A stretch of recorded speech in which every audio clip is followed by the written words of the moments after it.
নাইম শেখ যদি ব্যাটিংয়ে থাকলে তাহলে আর ম্যাচ জিতার আশা করা যাবে না। নাইম টেস্টের ব্যাটসম্যান, নাইমকে টি-20 দেওয়া হবে না।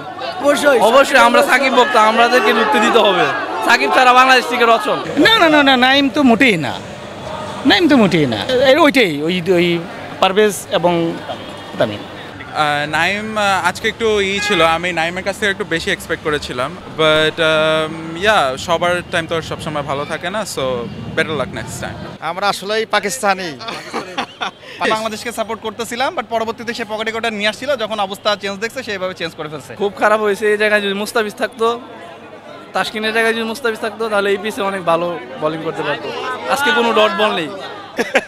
না, আমরা খুব একটা বেশি আশা ছিল লাস্ট ম্যাচটা হলে হচ্ছে যে বাংলাদেশ এই টুর্নামেন্টটা হোয়াইট ওয়াশ করবে পাকিস্তানকে, তো সেটা হলো না।